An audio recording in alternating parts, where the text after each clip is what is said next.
everyone. Today I want to talk about one of my frequent subjects.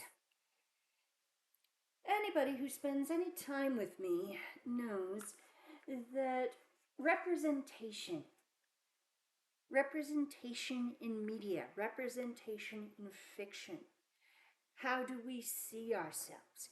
And by we, I don't mean just people like me, I mean everybody. How and when do we see ourselves in fiction, glimpse bits of ourselves, to know, as has been said before, that we are not alone. Anybody who spends any time with me knows that for me, this is an important issue, but sometimes I encounter people who don't seem to understand what the big deal is. Why does representation matter? They don't see why representation matters. What they like to say is, I don't care about representation, I just want a good story.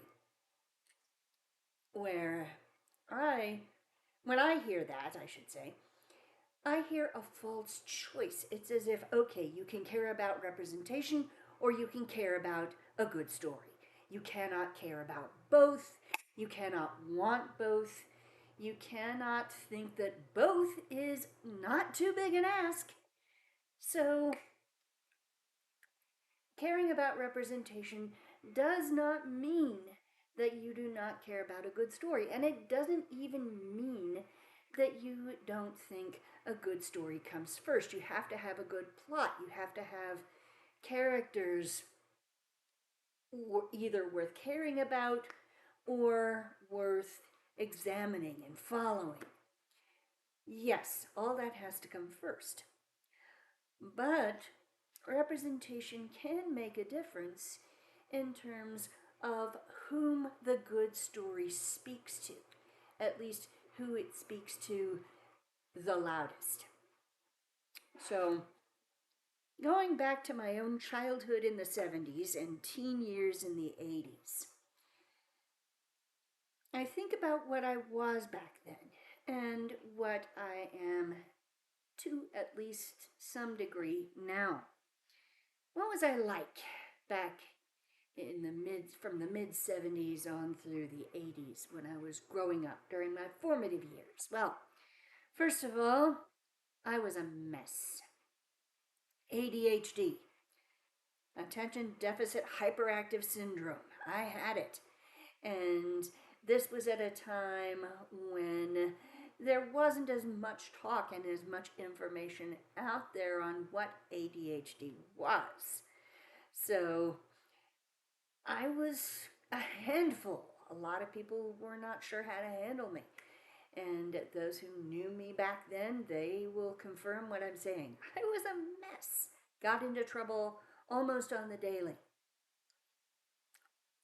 I was also, and this may have been part of my problem, part of the first problem, I was an intense and devout daydreamer. I lived in my head more than I lived outside it.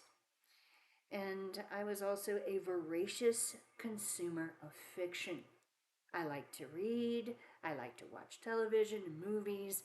I wanted stories, good stories. And while I read, especially back during the 70s, back during my childhood years when I was about between 6 and 10, I read so much. And yet, I rarely saw myself in any of the characters. At that time, I couldn't articulate it. I didn't realize exactly what I was missing. I wouldn't have been able to explain what representation was. But what I did know is that when I read and also when I watched movies and television, all the characters I liked the most were men or males, since I read a lot of animal fantasy. I read The Wind in the Willows, I read Kipling's original Jungle Book stories, I read Watership Down, I read tons of stories with animal main characters. So, I noticed that male characters were always the ones that I was drawn to, the ones whom I wanted to be. I want to be more like this character. I didn't see that in any of the female characters in these books that I was consuming, or the movies that I saw, television I saw. I didn't really see them as being all that aspirational, as we might say. Because there was something that these male characters had that I didn't see in the female characters, and that was freedom. They could play any kind of role, they could be anything. There seemed to be no limits on what they could do, what they could be, what roles they could play in a story. And their roles, I mean, he will have exceptions here and there, but by and large, especially in the animal fantasies, their roles were not prescribed for them by their gender. They existed kind of independently from gender and gendered expectations. Whereas with the female characters, more often than not, it seemed as if the most important thing about them, the most interesting thing about them, sometimes the only thing about them, was their gender. There was a limited set of roles, a limited number of roles that they could play within a story, and all those roles were determined by gender. Whose mother were they? Mom was a very common role for female characters to play. Um, who were they in love with, who their brothers were. It seemed that that aside from just being their gender, just being girl or mom, what male characters were they attached to? That was the second most important thing about them. So these characters didn't represent anything that I wanted to become. And I would look and I would think in my still forming mind, is this all you got? Is this all you got for me? So that's how I grew up thinking representation matters. And there were three characters who eventually came along to change the picture for me a little bit, so that not all my favorite characters were guys. There were three that, particularly as I moved from the 70s into the 80s and from childhood to adolescence, that I got attached to. Scout Finch from To Kill a Mockingbird, Jo March from Little Women, and Anne Shirley from Anne of Green Gables.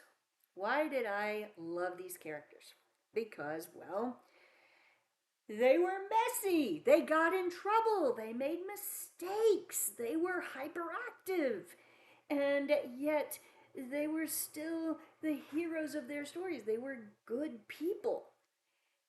So, they were also dreamers. They were also daydreamers. They played pretend, made up stories. And they were also, like me, consumers of fiction. And so I saw myself in those characters and, again, felt a little bit less alone. There were still, because all three of these characters lived in worlds where adult womanhood was even more prescribed than I found it in my more fortunate age. Scout was growing up in the 30s, and Jo, of course, in the 1860s, and then Anne Shirley in the early 20th century. All of these women were going to grow up and play the rather limited roles that society had for them. But they still had a life and a personality. They still had an inner existence that gave them agency. They weren't free the way I wanted more characters to be, but I saw something of myself in them. And that did make a difference. So I know what good representation feels like. And that's one of the reasons why I find it important. Because I know what it feels like to lack it. What have you got? Is this all you got for me? And then suddenly to find it. Yes, there is something of me in that story. So recently, I read a Facebook post because a lot of the pushback against the idea of representation being important comes on social media.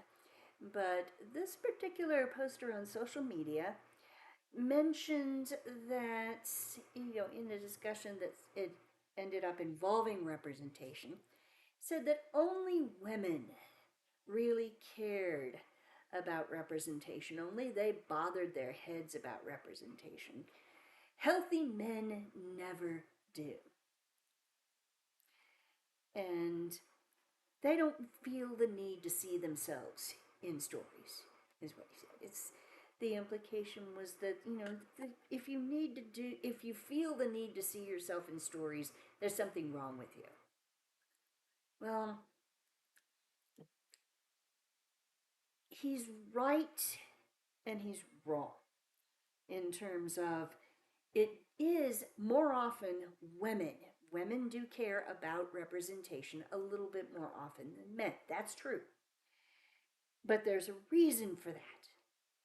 And the reason is that there has never been any real limit in terms of what male characters can do. And there has never really been a lack of representation. Men have always seen themselves represented in stories, in the most important stories, in the stories that get studied as literature. Men have always been represented, and therefore they have no reason to think about representation. Now, some men do think about representation anyway, but it's not that they don't see themselves represented more often than not. Instead, it's about wishing that someone close to them could be represented, or just a sense that it's the right thing to do to see more heroes, a wider variety of characters, a wider variety of roles given to a wider variety of people. It's just the right thing to do. So, yes, some men, some healthy men, do care about representation, but by and large, a lot of men haven't needed to because they've always been represented. And so, if you've never felt the lack, you don't see the problem. Now, there are problems with male representation in fiction, and that is something that I may do some research into and talk a little bit about in a later video.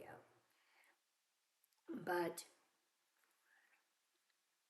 bottom line, if you don't lack it, you don't really know what it is like to feel the validation that comes from seeing yourself in a story or finding some part of yourself in a story. What do those old commercials used to say? The public service announcements. It's amazing what you find when you read a book.